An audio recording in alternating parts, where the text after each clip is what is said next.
আবু বকর রাদিয়াল্লাহু তাআলা আনহুকে আবু জাহেল পারতেছিল না কোনো দিক থেকে, কারণ তার মা বাবা অনেক দামি মানুষ। আবু বকর ছোটকাল থেকে সভ্য মানুষ। সুবহানাল্লাহ। সভ্য মানুষ ছাড়া আখেরি নবীর বাল্য সাথী হওয়া সম্ভব না। সভ্য মানুষ ছাড়া আখেরি নবী রহমাতুল লিল আলামিনের দুনিয়ার সাথী, হিজরতের সাথী, কবরের সাথী, জান্নাতের সাথী হওয়ার কপালে জুটত না। সেই আবু বকরকেও কত ধোকা দিয়েছে আবু জাহেল, দেয় নাই? জোরে বলেন না কেন? দিয়েছে। সিদ্দিক আকবর রাদিয়াল্লাহু তাআলা আনহুর সিস্টেম আপনারা জানেন। বারবার আবু জাহেল তাকে টাচ করলো, আবু বকর কোথায় যাচ্ছ? আমরা এত সভ্য মানুষ, ভদ্র মানুষ, এত জ্ঞান আমাদেরকে ছেড়ে তুমি কোথায় যাচ্ছ? আবু বকর বলতেছিলেন, আবুল হেকাম, আমি কাউকে চিনতে চাই না, আমি নবী চিনি। তোমাকে চিনতে চাই না রে আবুল হেকাম, তুমি কে, কত দামি, কিছুই জানতে চাই না। বয়স কম না বেশি তাও জানতে চাই না। আখেরি নবী মুহাম্মদুর রাসূলুল্লাহ সাল্লাল্লাহু আলাইহি সাল্লাম, ওনার জন্য যদি জীবনটা চলে যায় রে আবুল হেকাম, জীবন চলে যাবে কিন্তু নবী ছাড়ব না। এর নাম নবীর পাগল। এর নাম কি? আর আমার আল্লাহ ঘোষণা দিলেন, নবীর যেটা পাগল ওটা আমার পাগল। নবীর জন্য যিনি জান দিতে প্রস্তুত, তিনি আল্লাহর জন্য জান দিতে প্রস্তুত, কারণ নবীকে মানা আল্লাহর আদেশ মানা। আবু বকর কে কোন ক্রমেই এই ইবলিস পারল না। লেগে আছে সেই মক্কা থেকে, লেগেই আছে, পারে না, কোনো দিক থেকে পারল না। লাস্টে মেরাজের সময় এসে বলতেছে, আবু বকর তুমি কি জানো? দেখেন সারা জীবন লেগে আছে, কারণ আবু বকরের মতো একটা ব্যক্তি যদি নবী থেকে আলাদা করে নেওয়া যায় তাহলে অসংখ্য মানুষ কেটে আসবে। কথা কি বুঝতে পারছেন? সিদ্দিক আকবর অনেক দামি, তখনই তিনি নবী নন, কিন্তু আখেরি নবীর এমন এক ভক্ত, গোটা জগৎ উলট পালট হলে তাকে ভুল বোঝাতে পারে না। তিনি এত বুদ্ধিমান ছিলেন। এবং তিনি যাকে বুঝাইছেন, তিনি বুঝাইছেন বেলালকে। বেলালকে বলতেছে, বেলাল তুমি হাফসি গোলাম, তাদের কি হয়েছে? তুমি উমাইয়ার গোলাম, আমি তোমাকে কিনে নিলাম, আজাদ করে দিলাম, আমার গোলামি করতে হবে না, নবীর গোলামি করো। আমার নবীর গোলামি করো। আমার নবীর গোলামি করলে তো আমার আল্লাহর গোলামি হয়ে যাবে। বেলাল তুমি নবীজির প্রেম দেখাও, আমি তোমার উমাইয়া থেকে আজাদ করে নিয়েছি। আবু বকর এমন এক ব্যক্তি ছিলেন, তিনি যা বলতেন তৎকালীন সময় মানুষ তা ফেলত না।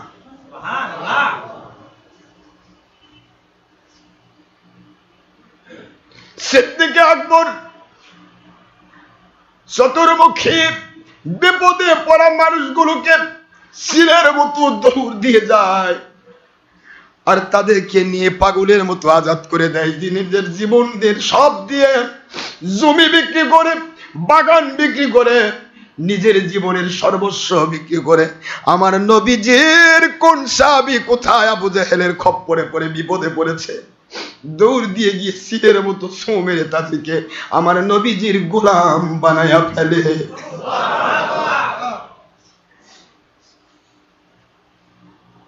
নবী প্রেমিক, তারা হলেন নবীর পাগল। এই নবীর পাগলদেরকে যদি বোঝেন তাহলে আপনি নবীর পাগল হতে পারবেন। নবীজির পাগল হলে আপনি ওলির পাগল হবেন। আপনার ওলি সম্পর্কে উল্টা পাল্টা বললে সারা জগৎ একত্রিত হলেও আপনি ওলির বিরুদ্ধে যাবেন না। তখন আপনার ওলির বিরুদ্ধে যাবেন যখন আপনার ওলি কোরআন সুন্নাহ ইজমা কিয়াসের বাইরে চলে গেছে। তখন আর কেউ বলা লাগবে না, আপনি নিজেই বলবেন এ ওলি চলবে না, কারণ এর পাইপ ফুটা হয়ে গেছে, পানি উঠবে না। তখন আপনাকে সে ওলিকে বাদ। সিদ্দিক আকবরের পিছে মানুষ লেগে দিল মিস্টার আবু জাহেল। কে করে তাকে ঘায়েল করা যায়? ঘায়েল করা গেল না। শেষ পর্যন্ত তাকে আরেকটা লাস্ট ফিনিশিং ঘায়েল করার চেষ্টা করলো, সেটা নবীর মেরাজ নিয়ে। এর আগে আমি বলেছি, আর বলবো না। ফিনিশিং আর পারলো না যখন, এখানেও আবু বকরকে ধোকা দেওয়া গেল না। আবু বকরকে বলা হলো, আবু বকর তুমি কি বুঝতে পেরেছো কোন নবীর কাছে দৌড়াচ্ছ? যেই নবী বলে ওযু করে মেরাজ করতে গেল, মেরাজ করে এসে দেখলো 27 বছর সময় কাটিয়ে এসে দেখলো ওযুর পানি এখনো নিচের জমিতে টপকে যাচ্ছে। এমন পাগল নবীর উম্মত তুমি কেমনে হবা? নাউজুবিল্লাহ জোরে করো। তুমি তো মহাজ্ঞানী আবু বকর, কি করে তুমি দৌড়াচ্ছ? যে নবীর কথা ঠিক নাই, এইমাত্র বলল, এইমাত্র তিনি উঠে ওযু করে উঠে গেলেন 27 বছর কেটে গেল। বাইতুল মুকাদ্দাসে গেলেন, মসজিদে বাইতুল মুকাদ্দাসে ইমামতি করলেন সকল নবী রাসূলের ফেরেশতাদের। এখান থেকে তিনি সপ্ত আসমান অতিক্রম করলেন, সব করে এসে জমিতে যখন নেমে আসলেন, দেখলেন নিজের ওযু করার পানি এখনো নিচে টপকে যাওয়া শেষ হয় নাই। আবু বকর কেমনে এটা সহ্য করবে? এটা কোন ব্রেন বুদ্ধিতে ধরবে? সিদ্দিক আকবরকে ধ্বংস করার জন্য আবু বকর রাস্তায় ধরে কথা যখন বলতেছিল, আবু বকর বলে, রে আবু জাহেল, আর কোন গল্প তোর আছে কিনা? কই না, নাই। যদি তা না থাকে তাহলে শোন আমার কথা, তুই কি যে কথাগুলি বলতেছিস ওইগুলি কি আমার নবীর মুখ থেকে শুনেছিস? কই যা তিনি বলেছেন হুবহু আমি তাই শুনেছি। তোমার বাড়ি অনেক দূরে, আসতে তোমার সময় লেগেছে, কিন্তু আমার ঘরের সাথে ঘর মুহাম্মদ সাল্লাল্লাহু আলাইহি ওয়াসাল্লামের কাছে আমি শুনবো না, কে শুনবে? এইগুলি তো তিনি বলেছেন। সিদ্দিক আকবর বলে, আবু বকর বলেন, আবু জাহেল রে, সারা জগৎ যদি উলটপালট হয়ে যায়, আমার নবীর কোনো কথা আমি অবিশ্বাস করব না। নবী যদি বলে থাকে তিনি মেরাজ করেছেন, তাহলে বিশ্বাস করলাম রে আবু জাহেল, 100% আমার নবী মেরাজ করেছেন, 100% তিনি দুনিয়া এসে ওযুর পানি গড়ে যাওয়া দেখেছে।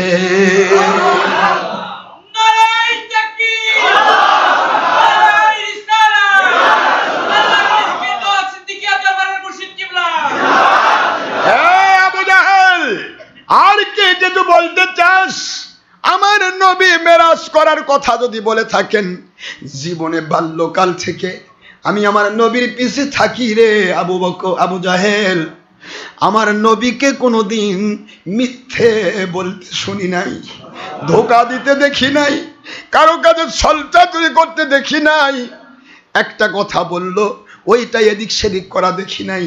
আর আজকে তিনি নবুয়ত পাওয়ার পর, নবুয়তের নবী, তিনি কি করে মিথ্যা বলবেন? হইতে পারে না আবু জাহেল। আমার আল্লাহ সব পারেন, কারণ আমার নবী আল্লাহ পাকের দয়া দিয়ে চলে। ইন্নামা আমরুহু ইযা আরাদা শাইআন আইয়াকুলা লাহু কুন ফায়াকুন।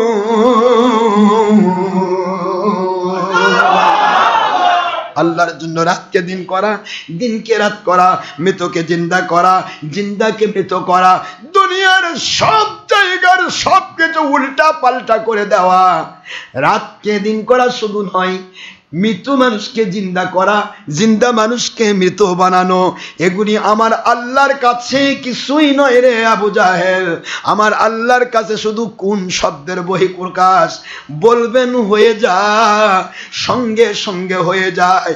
ওই আল্লাহর গোলাম যদি আমরা হয়ে থাকি, বিশ্বাস করি আখেরি নবীকে মেরাজ করানো সম্ভব। আবু জাহেল মুখে শুন গালি বলল, কি বললো? পারলাম না, হলো না কাজ। একদিকে আবু জাহেলের মুখে সুনকালি, আরেকদিকে আমার নবী পাক সাল্লাল্লাহু আলাইহি ওয়াসাল্লাম ডাকতেছেন, ইয়া আবা বকরিন সিদ্দিকি। আল্লাহর হাবিব, ইয়া রাসূলুল্লাহ, জীবনে তো কোনোদিন এই নামে ডাকেননি। আল্লাহর বন্ধুর কোন ডাকের মধ্যে নিশ্চয়ই কোনো হিকমত রয়েছে আল্লাহর হাবিব। কি হিকমত বিরাজ করছে আল্লাহর হাবিব? আমার নাম তো আবু বকর, সিদ্দিকি তো নয়। আল্লাহর হাবিব বললেন, রাস্তার মাঝখানে আবু জাহেলের সাথে যে কোনো কথা হচ্ছে? কোথায় রাস্তা, কোথায় নবী বসে রয়েছেন হেরাত শরীফে? আল্লাহর হাবিব বলছেন, রাস্তায় কি আবু জাহেলের সাথে কোনো তর্ক বিতর্ক হয়েছে? আবু বকর বলেন, আল্লাহর বন্ধু, তা তো আল্লাহর দয়া, আপনি জানেনই আমাকে আপনার থেকে কেউ আলাদা করতে পারবে না। আপনার থেকে আলাদা করার জন্য গোটা জগৎ উলটপালট হতে হবে, আমাকে মেরে ফেলতে হবে, তবু আমাকে আলাদা করা সম্ভব নয়। আল্লাহর হাবিব, আপনি যে মেরাজ করেছেন, এর মধ্যে আপনার মুখ থেকে আর শোনার দরকারই আমি অনুভব করি না, আপনি মেরাজ করেছেন। আল্লাহর হাবিব বলেন, আবু বকর, এই মাত্র জিবরিল আমিনে যে ছিলেন, জিবরিল বলেন, আল্লাহর বন্ধু, আপনার সৈনিক, আপনার প্রিয় সাহাবী আবু বকর, সে আবু জাহেলকে এমন চপেটাঘাত দিয়েছে, আবু জাহেল পারে নাই। আবু জাহেলের মুখের কথা শুনে তিনি আপনার মেরাজকে স্বীকার করে নিয়েছেন। আজ থেকে আমার আল্লাহ তাকে ঘোষণা দিয়েছেন সিদ্দিক, মহাসত্যবাদী। কিয়ামত পর্যন্ত যত মানুষ তার বংশে আসবেন, সিদ্দিক আকবর যতদিন পৃথিবীতে থাকবেন, ওনার স্মৃতি সারা জীবন মানুষ তাকে সিদ্দিক ডাকবেন, অর্থাৎ তিনি হলেন মহাসত্যবাদী। নবীর পক্ষ নিয়ে কাফের মুশরিকের বিরুদ্ধে গেলে, বাতিল কোম্পানির বিরুদ্ধে গেলে এখানে লস হয় না ভাইজান, লাভ হয়, লস হয় না। সিদ্দিক আকবরকে কোন ক্রমে পারল না। লাস্টে আবু জাহেল ষড়যন্ত্র শুরু করলো সিদ্দিক আকবরের বিরুদ্ধে। এমন ষড়যন্ত্র শুরু করলো, তার মা বাবাকে খেপিয়ে তুলল। তার মা বাবাকে বলল, কোন নবীর কাছে তোমার বেটা গেছে জানো? মা বাবা তো আবু জাহেলের ভক্ত ছিল। কোথায় গিয়েছে? মুহাম্মদ সাল্লাল্লাহু আলাইহি ওয়াসাল্লাম কি বলতেছে, আবুল তাবুল কিছুই বোঝা যায় না, তার কাছে দৌড়াচ্ছে। নাউজুবিল্লাহ, জোরে কোন। তোমার ছেলেকে ঠিক করো, না হলে কিন্তু তোমাদের দুইজনের খবর হবে। নাউজুবিল্লাহ। সিদ্দিক আকবরকে মা বাবা ডাকলেন। আবু কুফা ডেকে বলতেছেন, শুনতেছি তুই নাকি আখিরি নবীকে মেনে নিয়েছিস। আবু বকর বলে, আখিরি নবীকে মানবো না, কাকে মানবো? আবু জাহেলকে। আবু জাহেল বলে, তুই তাড়াতাড়ি ফিরে আয়, না হলে কিন্তু তোকে আবু জাহেল শাস্তি দেবে, আমরাও শাস্তি দেব। আবু বকর বলেন, আম্মা আব্বা, আপনারা যে শাস্তি দেন আমি খুশি হব, কিন্তু আমার নবীকে ছাড়তে বলেন না। আমার যেই নবীর মাধ্যমে আমি আল্লাহর তৌহিদ পেয়েছি, যেই নবীর মাধ্যমে আমি আল্লাহর দয়া চিনেছি, সেই নবীকে ছাড়তে বলেন না আম্মা, এটা আমি কষ্ট পাবো। আমাকে আপনারা যা ভালো লাগে করেন, আপত্তি নেই। টেস্ট শুরু হয়ে গেল। সিদ্দিক আকবরকে লেগে দেওয়া হলো অনেকগুলো সন্ত্রাসী। মা বাবা আবু জাহেলের প্ররোচনায় সিদ্দিক আকবরকে মারার জন্য পাঠিয়ে দিলেন। মারতে মারতে মারতে মারতে আবু বকর সিদ্দিক রাদিয়াল্লাহু আনহুকে মরুভূমির উত্তপ্ত বালুকা রাশির উপরে ধরাশায়ী করে ফেলল। এত মার দিল, তিনি বেহুশ হয়ে পড়ে গেলেন, একেবারে সেন্সলেস হয়ে গেলেন।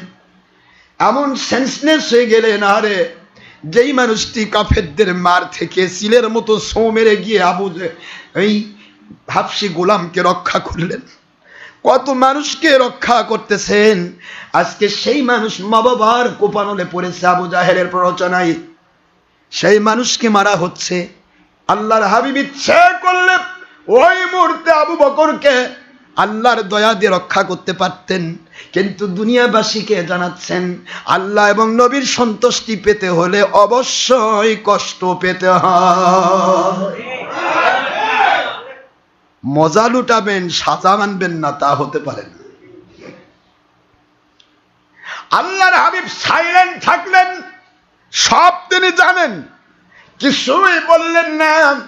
যেহেতু মা বাবা তাকে শাস্তি দিচ্ছেন, দেখি আবু বকর কি করে, মা বাবাকে প্রাধান্য দিয়ে আল্লাহ এবং নবীকে ভুলে যায় কিনা।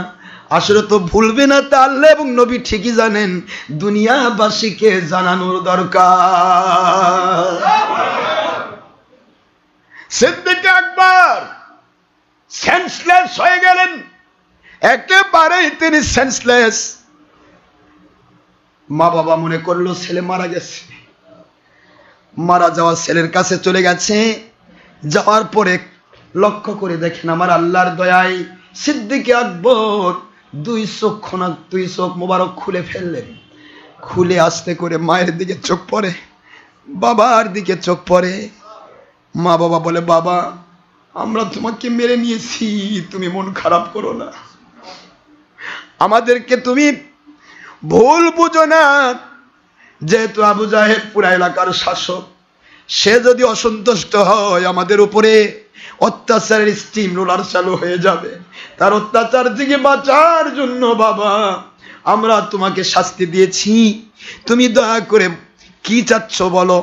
তুমি সব আমাদেরকে অপরাধী বানাও না, তুমি কি চাও এই মুহূর্তে তুমি আমাদের কাছে দুনিয়াবি যা চাইবে আমরা তাই দেব। সিদ্দিক আকবর বলে, মা ও আমার বাবা, আমি যা চাইব তাকে আপনারা দিতে পারবেন, আমি দুনিয়ার সম্পদ চাই না, অনেক সম্পদের মালিক আমার আল্লাহ বানিয়েছেন আমাকে, আমি আল্লাহর পথে অসংখ্য টাকা ব্যয় করেছি, করতেই থাকবো, আমি দুনিয়ার সম্পদ চাই না। মা বাবা এই মুহূর্তে পারবেন কি আমার আখিরি নবীর চেহারা মুবারক দেখাতে? কোন সময় কি বলা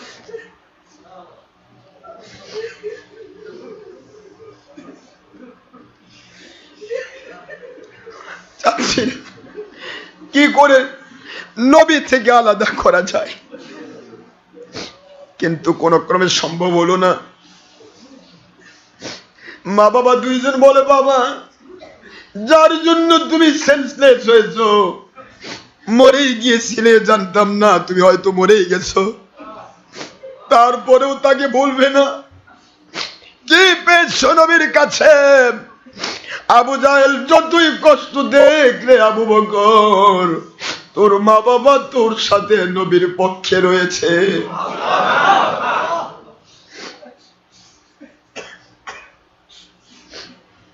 এ হলো আবু বকরের ভালোবাসা।